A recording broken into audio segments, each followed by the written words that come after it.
Today, we welcome Jürgen Klopp to the dark side of football. And I would like to know from Richard, what does he think about it? Did he see this coming? And what the heck is Jürgen Klopp going to do within the Red Bull empire? And of course, we're also going to have a look back at the Heidenheim clash where we took away 3 points. So once again, welcome to Bulls Are Red.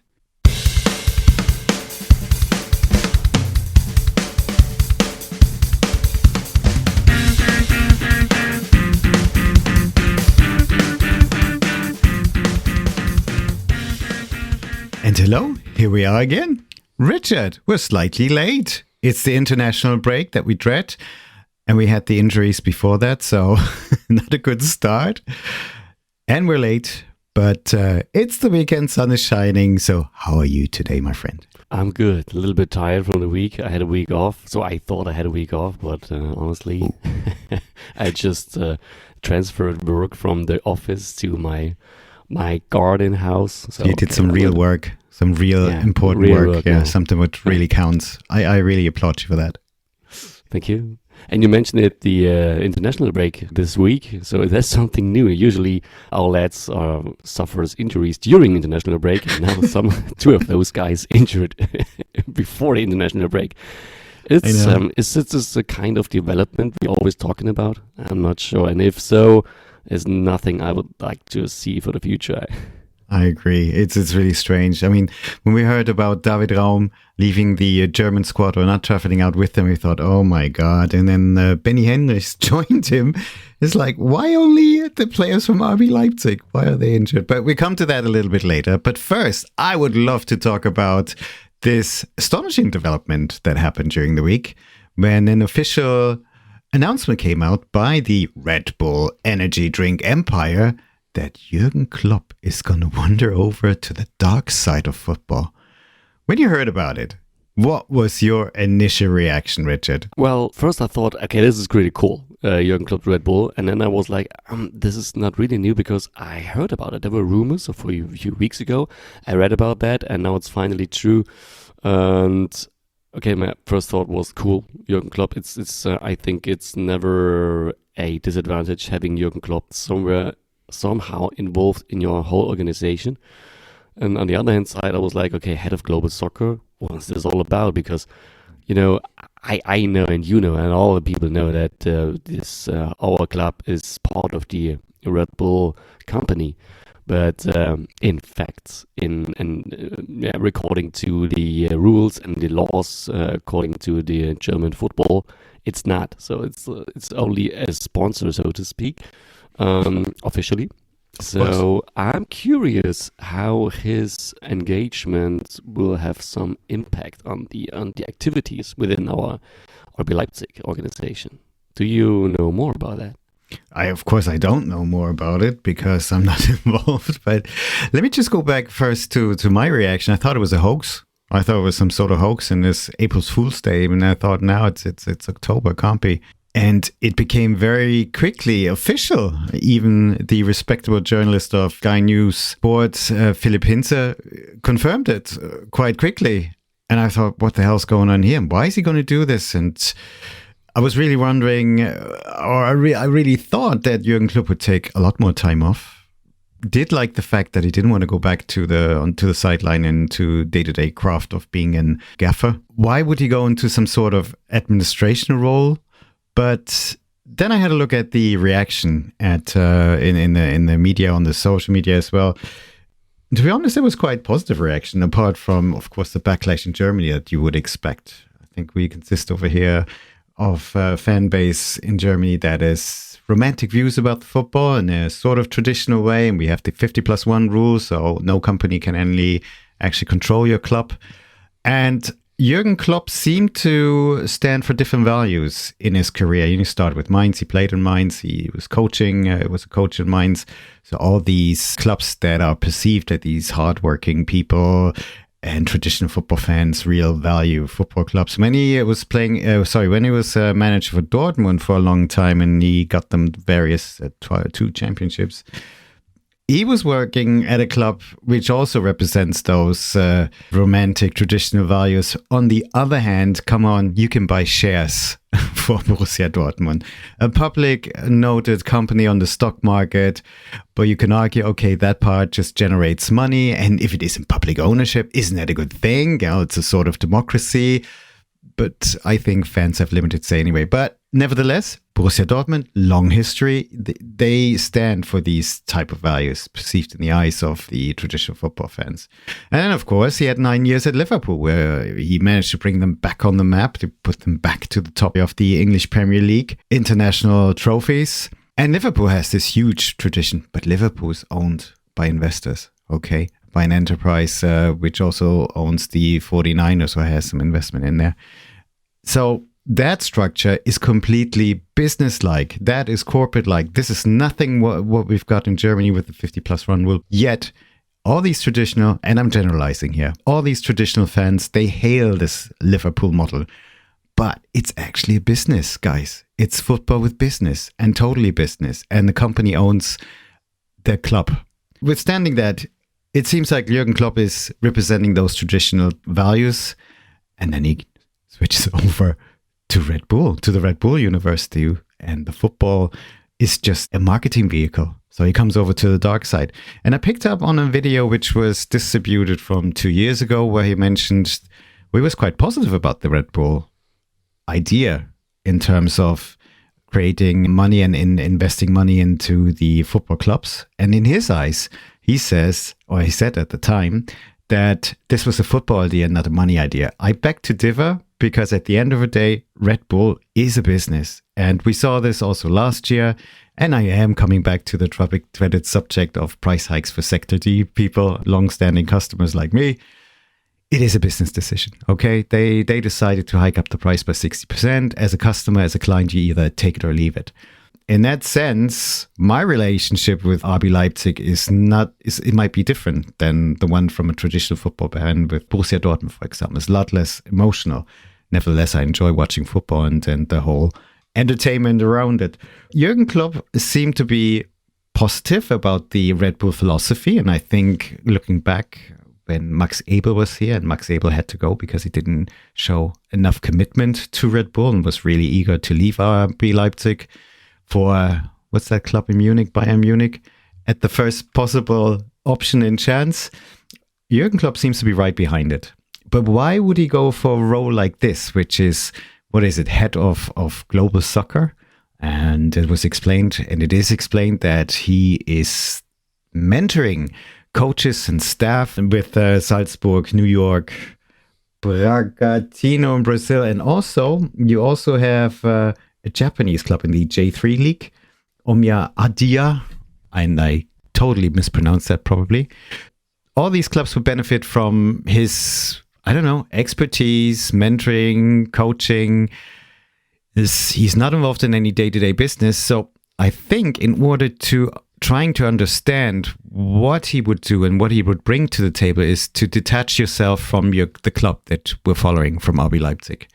And you have to, I'm sorry for the management speak, see the bigger picture, because he's on a higher level where he oversees developments and assists and supports where he needs to support all these other clubs. I also read that he will be involved in scouting or advise and support the scouting teams.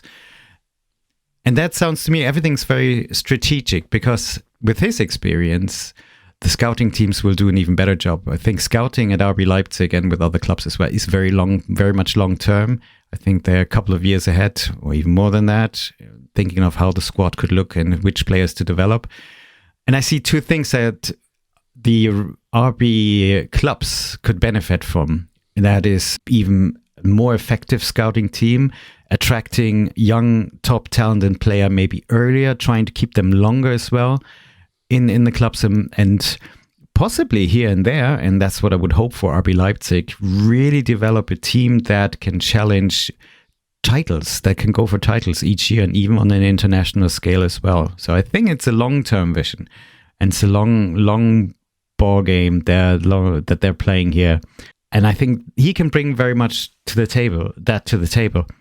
But something we shouldn't underestimate is his reputation. I mean, his reputation might have suffered now a little bit in the eyes of the traditional fans, but where are they based? Mostly in Germany, maybe Switzerland, maybe Austria.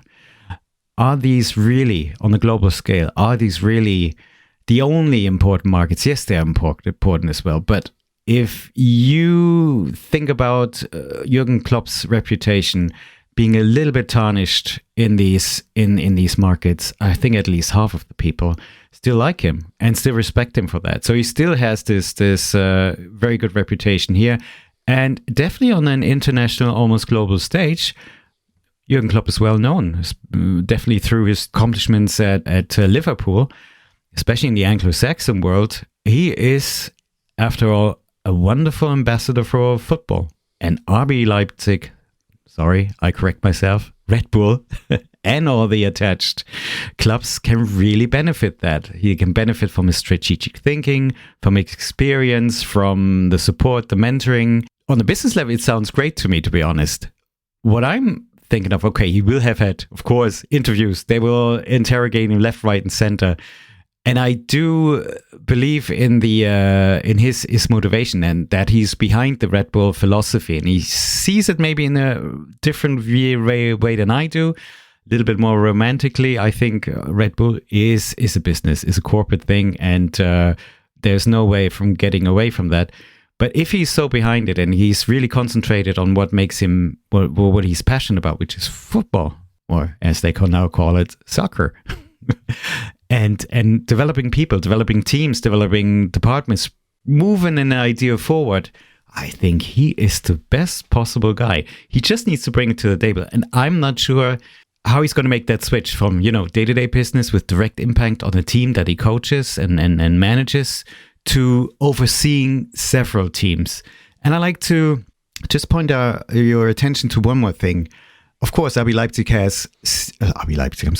Bull has stakes in other clubs. And one which is really noticeable is Leeds United. I remember when Leeds United was still playing in the Champions League, and they got quite far one year, I think, as well. A couple of years later, they had to go down to the Championship. They're currently in the Championship, and RB Leipzig did it again. And Red Bull acquired last year, I think, a minority stake into their ownership. That means it's about 20 or 30% that they acquired. I'm not sure how much it is exactly. And that'll give them certain rights as well to interact with that club, or to influence that club, Leeds United. Very traditional, by the way. But the reaction from Leeds United was very positive, because they also got, what do you call it, a front of shirt deal, where you can see the logo of Red Bull, so to act like a sponsor. And they gave him a good portion of money that they can use to attract new players. But Leeds United also has a German coach, by the way. Is this Franke or Frauke? The gentleman who... Franke. Yeah, who used to manage Gladbach. Was it Gladbach before? For a while? I think it was. And I saw him the other day in Match and Day. I thought, I know this guy. But Leeds United will be able to benefit from that, from the expertise. If they want to talk to Jürgen Klopp, of course, he would pick up the phone, or he would be there. And he's well known, respected, definitely in especially in England.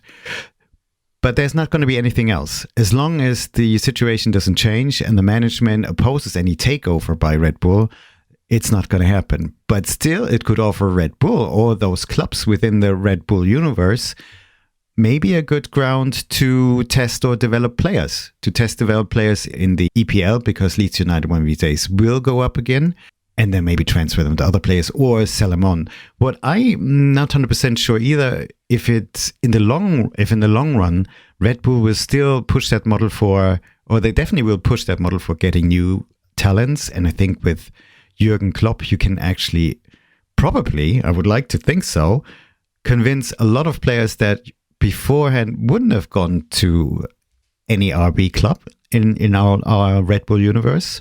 And I think with the reputation and the network that Jürgen Klopp has, you can attract even more top-notch players and top talents and be able to develop them. And they got so many mentors within the organization as well. But I wonder if in the long run, Red Bull is still going to press their clubs for getting new players, develop them, and to sell them at a profit. Or are we going to see one or two clubs emerge and developing into top flight European football? So they can not only chase for domestic titles, they can definitely challenge for international titles. Oh, and of course, the Champions League. At some point, this is where it probably needs to go. And in terms of taking over a club in expanding and maybe taking over a club in the EPL, I'm not so sure. I mean, they got 20 to 30% with Leeds United as well. That would be the first club to start, but I think the opposition is really, really big. Still, it's useful for the Red Bull empire, but if the opinion doesn't change and the strategy of those clubs doesn't change, then this is not going to happen. I'm kind of wondering, are they going to look at La Liga at some point? Is that an attractive market to get in there? Or is it just, not very interesting? And I also read in 2027, they will acquire, I think, a 15% stake into Paris FC, which is in Ligue 2, Ligue 2, the second tier in France. Is it with the view of taking them over at some point? I'm not sure. Is the French league so interesting? I'm not sure either. I think my main target would be the EPL because that has really the English Premier League because that has the best reputation worldwide. So coming back to my initial question, what the heck is he going to do at Red Bull? It's going to be strategic, supporting development. How is he going to make that transfer from day-to-day daily business to a bit more abstract business and meeting a lot of people and just talking strategy and coaching and mentoring? I don't know, but I think he could do it. I mean, he said after 25 years at the sideline, he's ready for a job like this and he's more than excited. And I think it could work out really well. At the end of the day, Mr. Minslov did a great thing there. I think it could be good for all of the clubs. Is he going to take over as a coach at one of those Red Bull teams? No, I don't think so. It's not going to happen. He's not going to do a Ralf Rangnick like with RB Leipzig. He stays on this position, and Red Bull will use him for that. That's my take on it. Am I really excited about it? At the moment, I'm not. It's a bit like, okay, maybe because it's still so new and it's something a bit abstract because it doesn't really affect RB Leipzig straight away. It affects more than us. I think we will find out as soon as he starts in January. Still, let's see, PR-wise, it's a hell of a coup. And you get a lot of experience, expertise, network, and passion into the Red Bull. And I like to close with one sentence that I read somewhere. He's not only going to be the face for the Dose, for the can of Red Bull, he's going to give Red Bull a soul. What about that, Richard? Great, innit? Yeah, thank you. Yeah, depending on who you ask. Yeah. Great, thank you. Did I answer your question? Probably not. Well, I still stick to one thing you mentioned, according Leeds United. Time goes by very fast. Last time they appeared in the Champions League was in the season 2000-2001, where they actually reached the semi-final. But it's not a short time ago, and the last time they played in the international football was 2003. So I'm showing my age. I'm kind of missing 15 years in between. Yeah, it seems like that.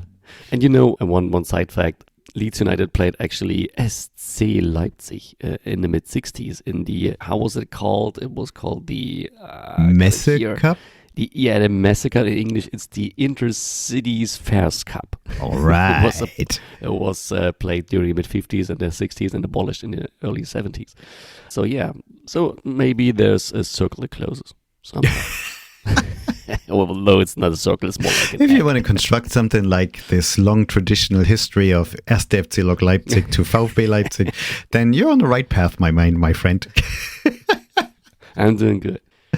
The legacy. Well, I think it's something which we can be excited about. Let's keep an eye on it. But Jürgen Klopp, have a bit of a longer vacation. It's okay. Welcome to the dark side. Richard, shall we talk about the last match that RB Leipzig played with two players that are injured now, by the way? Mm-hmm. That trip to Heidenheim. Of course, very successful. I mean, it was a heck of a goal. How did Goalpanda put that in? I have no idea. It was brilliant. But what was your impression from that match? 3 points, okay, but was it wonderful? It wasn't wonderful, but it wasn't dreadful either. Okay.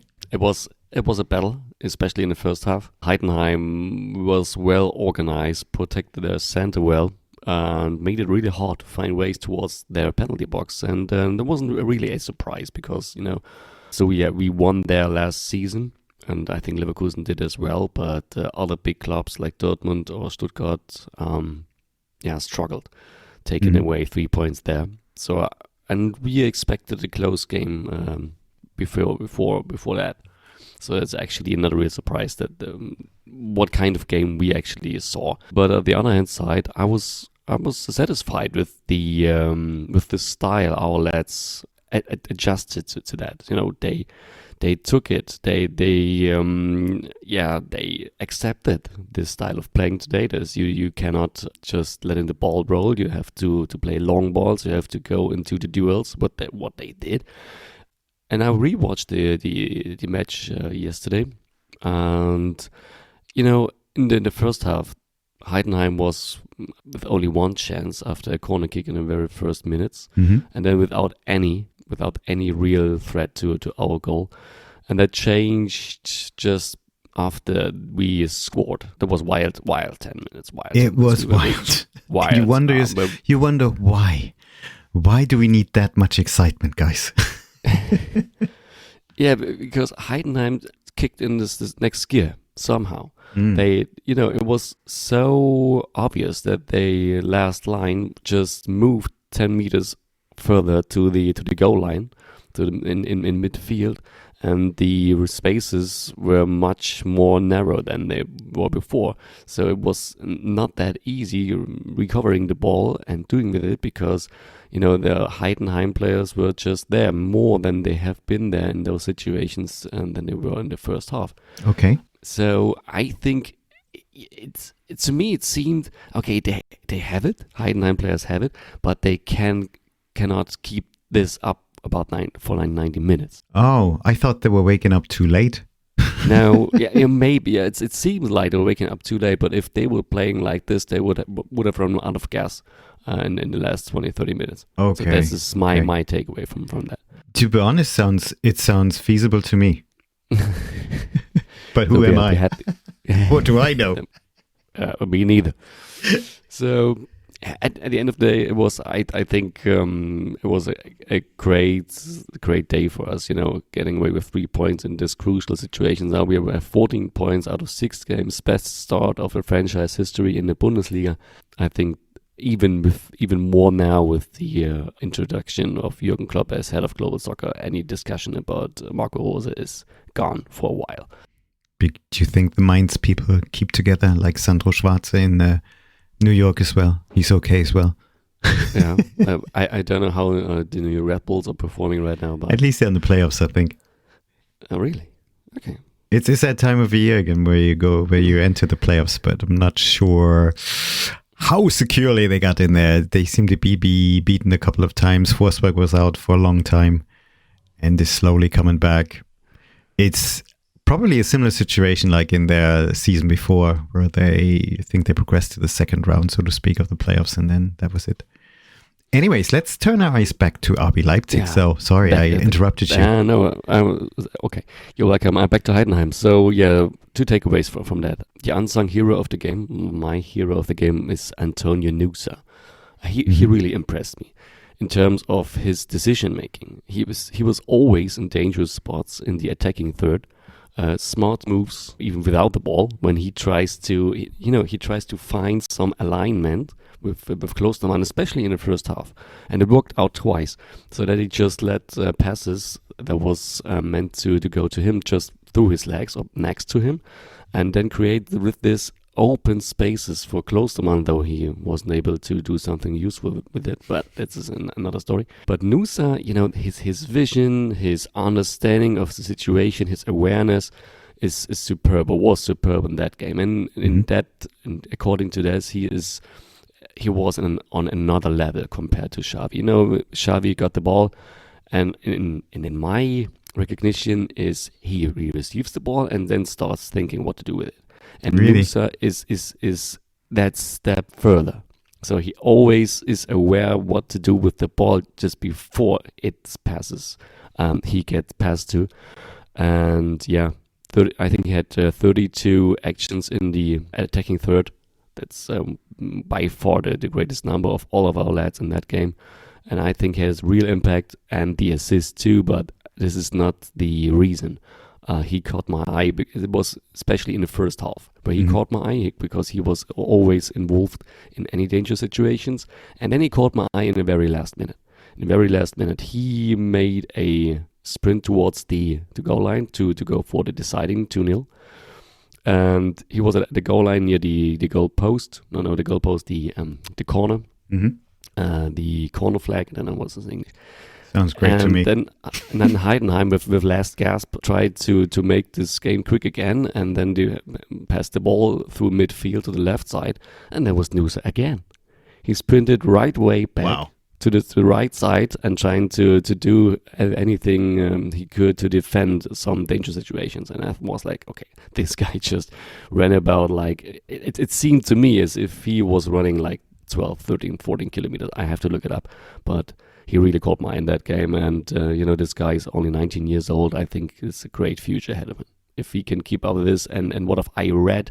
I unfortunately didn't saw something from him, what he was doing with Norway most recently. In their 3-0 victory over... I don't know. I looked at it yesterday as well. I saw Sørloth scored as well. And, of course, Haaland.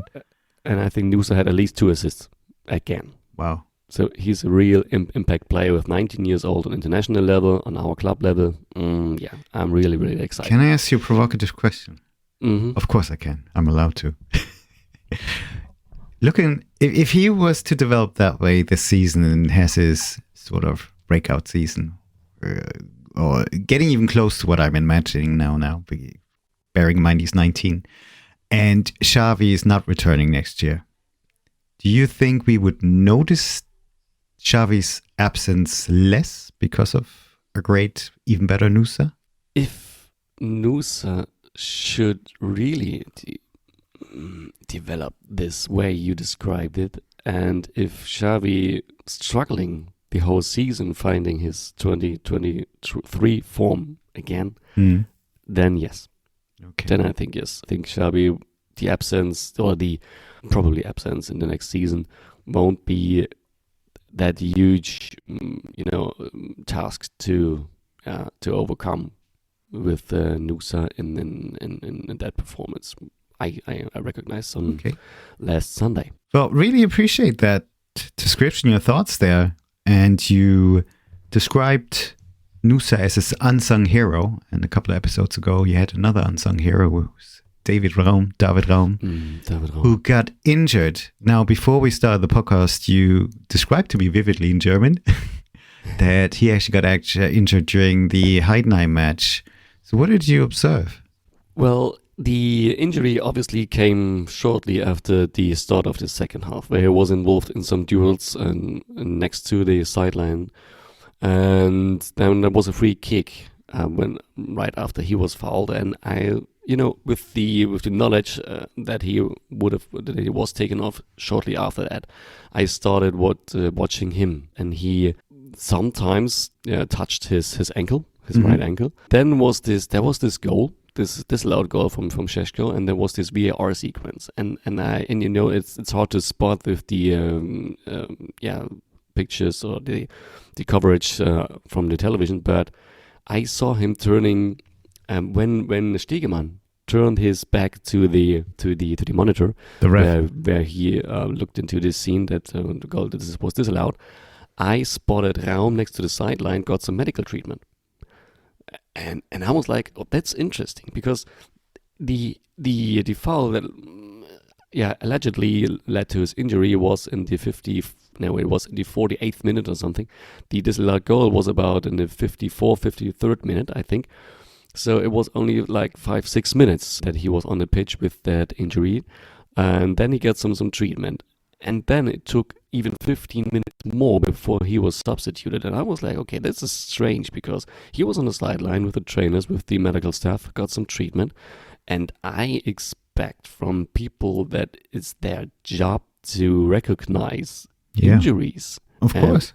In ankles or in any body parts, especially, that is often involved in injuries that you can suffer from activities in football, that they are able to do a proper diagnosis what this injury might be about, and if it's a good idea to let him play 15 more minutes.